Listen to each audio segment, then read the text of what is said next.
Friends, it's Everything Mayor. I'm your host, Tom Butwin. This is your favorite John Mayer fan podcast. And we are back. As they say, we are so back, baby.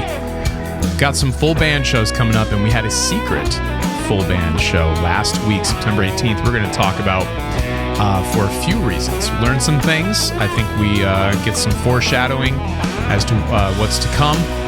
And it was all for a great cause with the Heart and Armor Foundation. Also, the appearance we did know about was, or at least I knew about, it was the rest of you if you're paying attention, was the Matthew McConaughey thing. We're going to talk about that as well. But despite what my previous meeting with John might make you think, I was not privy to the Heart and Armor show, which it was, we're calling it a secret show, but it's a dual function show. Not only was it an event for the Heart and Armor Foundation, which I will link below, great foundation and cause that John started, very cool for the veterans in this country and their health. It was an event for people who work in that foundation and support that foundation, but also it was a tour rehearsal, because while we don't have a tour coming up, as John has done in the past, go check out the episode I did with my friend Gabe Bergman. He has attended some of the Friends and Family tour rehearsal shows that have happened in the past, and they happen at Henson Studios. This is where this show happened as well. John now owns that facility. So it's kind of a dual purpose thing. Have a great time for a great cause, for a bunch of great people, and then also get the band sort of on stage before Youngstown, Ohio, which is the first show of this little fall run that he is doing. So there's been a lot of coverage about this. Billboard did a really nice job highlighting Heart and Armor and what they do. Pulled some good quotes from John about the foundation. If you don't know about it, I'll just read real quickly something that Mayer said at the event. Heart and Armor, quote, "Heart and Armor is heavily scientific, but it is emotional and comprehensible as well. The humanity behind the statistics is difficult and touching. Science will eventually catch all of these wounds, PTSD, insomnia, traumatic brain injuries. They don't have to last forever. We have shown that we can accelerate the good work of some of the best minds on earth through advanced healthcare for a generation of veterans." And that is essentially the mission statement of Heart and Armor. And again, I will put a link to their site in the description of this video. But let's talk about some of the music that was played. 11 songs. If you're a member of the channel, you have already seen the discussion we had about what the set lists might look like for the upcoming shows. So I'm going to read down the set list. Think about what those of you who are members, what you might have guessed, which you put in the comments for your set list. The assignment was think like John Mayer and write a set list of 10 or 11 songs. And he did 11 songs at this event. So let's see. Queen of California to lead it off. Last Train Home. Who Says, Love on the Weekend, Belief, I Guess I Just Feel Like, Waiting on the World to Change, Slow Dancing in a Burning Room, Wild Blue, New Light, and Gravity. Now, this does not mean that this is the set you're going to get at any of these shows coming up. I do think a large majority of these songs are going to be represented in every one of the shows. Obviously, the shows are going to be different lengths depending on what they are. The festival sets, the feature set before Zach Bryan are going to be shorter, maybe, and then something like Youngstown, Ohio, which is really just a John Mayer show with a couple opening acts, is probably going to be a longer set. So don't take this for these are the 11 songs you're going to hear if you go see him. I do think, though, you're going to see a large majority of those on the set lists that come from these shows. So let's read another quote from Mayer, not about the foundation, but about playing his own songs again. Because as you know, it's been a minute since he's played his own songs with his band. And he mentions, also during the concert, Mayer noted that after playing with Dead & Company for 2024 and 25 residencies at the Las Vegas Sphere, some of his solo songs were, quote, going by very quickly, calling his own tracks fun size in comparison to the Dead's never-ending jams. And I suspect that is how some of you would describe some of the Dead covers that Dead and Company do. But I think that's indicative of, a big reason why he did this show and why anybody in his position would do this is you want to get the band out in front of people, get yourself out in front of people, find your footing with an audience prior to hitting the stage in front of thousands of people. And that's a big reason why he did it. And he's done it before, as I've said, at that location at Henson Studios. So very cool. But we also learned a little bit. Well, we learned who is going to be on stage with him. I had guessed on a few of these things, and I was sort of right on most of them. But we have Aaron Sterling on drums. We knew that. You internet sleuths out there have you looked at Pino Palladino's schedule. There is one definite conflict with these shows, which led, I think, all of us to believe that Sean Hurley would be on bass. And then you have, you've got Tiffany and Carlos on backing vocals. No surprise there. They're phenomenal. Also, no surprise, David Ryan Harris on stage left. No surprise, Isaiah Sharkey on stage right, and then Lenny Castro on percussion. We also knew that because Lenny was the band member who sort of leaked the fact that we were going to have some festival dates coming up in the fall back a few months ago when he appeared on a podcast. And then the chair in the band that I was not sure about, because during the last full band tour, the Sob Rock tour, there were two keyboard players, Greg Fillinganes, Jamie Muharbeck. I wasn't sure. I was reasonably certain there would only be one keyboard player because the two keyboard thing is pretty specific to the Sob Rock tour. And I was right on that, but I was actually surprised to see, and pleasantly surprised, that it's Greg Fillinganes, who is phenomenal. He's got a fun bromance with Carl Mayer, John's brother. He just got done with a tour with Toto. So he's available. He is on these shows, and it is going to be a ton of fun to watch him play, listen to him sing. He's got a phenomenal voice, especially at the end of I Guess I Just Feel Like. And then the keyboard playing, of course, second to none. We will miss Jamie, though. He's a phenomenal addition to the band. And that is, of course, I'm making an assumption that the fact that Greg was the only keyboard player at the Heart and Armor show means that that's going to be the configuration for these shows coming up. I think it's a pretty safe bet. So those of you who have seen some of the footage from this show, what do you think? My first thought is this. Cool room. It would be amazing to be there, but the audio nerd in me cannot help but realize that in a room that small, you're getting a lot of the sound from the live drums, so the acoustic drums. Like, just forget the microphones on the drums, just the actual sound of Aaron Sterling hitting the drums. You're getting a lot of the sound of the amplifiers, not the mic'd sound of those amplifiers. And if you're in the room, it probably sounds better in the room, but when you're looking at a cell phone recording, you can hear the disparity between those things. Because normally in a very large venue, or a larger venue, you don't hear as much of the acoustic drums, and you don't hear as much of the actual guitar amplifier. What you're hearing is the mix coming out of the PA speakers.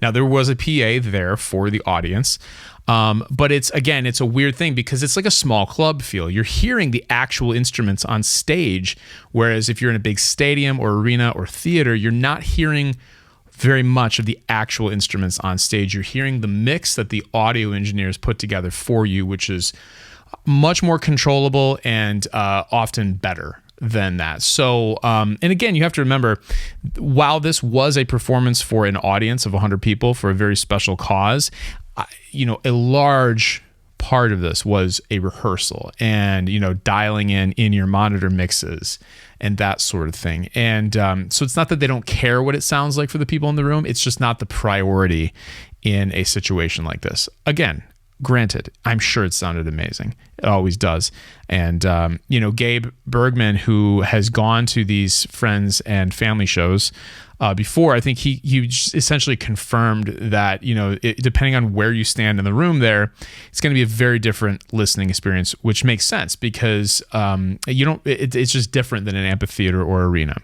But very exciting. Next weekend is going to be a super fun time. I don't know exactly what we're going to do. We'll definitely have a weekend roundup where we talk about all 3 shows, and that'll be a main episode of the show. But I'm thinking we may have to do either some live streams, maybe some members only content as the shows happen throughout the weekend, because we have Friday, Saturday, Sunday. It's going to be a busy weekend over here at Everything Mayor. Speaking of busy weekends, Mayor himself was busy with Matthew McConaughey. And this is a cool event. It's very interesting. Now, when McConaughey announced that Mayor was going to be his special guest for this Prayers and Poetry, or Poetry and Prayers thing that he was doing, it's basically a book tour. And, McConaughey is one of those people, it's like, man, I could listen to him read just about anything. There's nobody in the world who has his speaking cadence and delivery quite like he does. And he's like one of those people that everybody has a Matthew McConaughey impression. I'm not going to do it right now, but there are a few, it's like everyone has a Borat impression that you could try to do, and everybody has a McConaughey, and everybody has a Christopher Walken. So but it's he's just so satisfying to listen to, and I can only imagine being there live, would be no different. But you get the underscoring of John Mayer, who brought an acoustic, his little smaller electric rig. I'd be curious to know if those amps on stage were rented. There are probably some rented vintage amps, and a travel pedal board, I'm sure. But very cool. He officially only did 2 songs. He did Daughters and Gravity, but he provided the underscoring for the rest of the event as McConaughey read out of his book and, kind of did a spoken word performance essentially, which is super cool. And then, what I again didn't realize was that this was kind of a recurring thing for Matthew McConaughey with other musicians. So I saw John Bon Jovi, John Baptiste, I feel like Eric Church, the country singer, I'm not very familiar with, was one of them. Like, there's a whole bunch of them. But you have a tall order.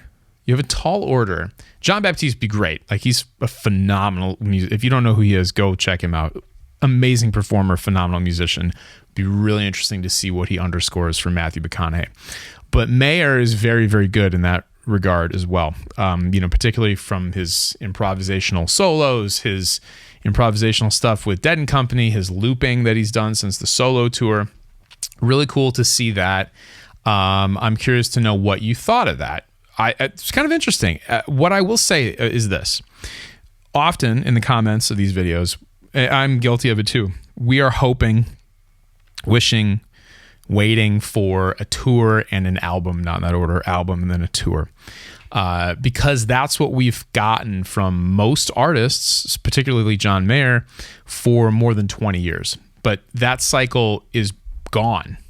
Just like so many other legacy media type things, now YouTube is like one of the I think it's the place to watch TV essentially, which wasn't the case 5-10 years ago. So sitcoms and documentaries and streaming services, like everything has changed, and it's no different when it comes to the streaming music, touring, album cycles, promotion, that type of thing. We are in the midst of what you are hoping and wishing for, is what I'm trying to say. We will have a tour at some point. We will have an album at some point. But this stuff that he's doing right now, these one-off shows, the Matthew McConaughey stuff, the podcast appearances, his own channel on Sirius, this is like the album and tour cycle now. It's constant. It's varied, and it's varied, especially with an artist like John Mayer, who has his hands in so many different things. So I thought it was really cool to see him jump on stage in a very different format with a very famous and accomplished actor. I thought there were some cool insights, interesting things that they talked about, and there's probably going to be more stuff like this. So get used to it, because I think it's exciting. It's very cool. It's not that I don't enjoy John Mayer's music. Obviously I do, but sometimes it's the in-between song banter. It's the songs that don't go as planned now, or that type of thing that's more interesting than maybe hearing Last Train Home played front to back. Great song. I enjoy it. But probably not going to be many surprises in that song, but he might say something cool afterwards, or maybe he'll play something as an intro into a song that's really cool. So don't sleep on those things. There are very interesting and cool things happening right now. Don't miss out on those for wanting of a new tour and album. So that is my advice to you. Enjoy it, because we're in it currently right now. So before we get to the after dinner mint, which if you are new here, that's where we kind of relax and just talk about all sorts of fun things that come to my mind. Drop a comment below and let me know what you think about any of these things that we've talked about, the secret show, the Matthew McConaughey thing, or what you're hoping to get out of the shows coming up. And that applause means we have reached the after dinner mint. So those of you who are members, how'd you do on the set list? How'd you do?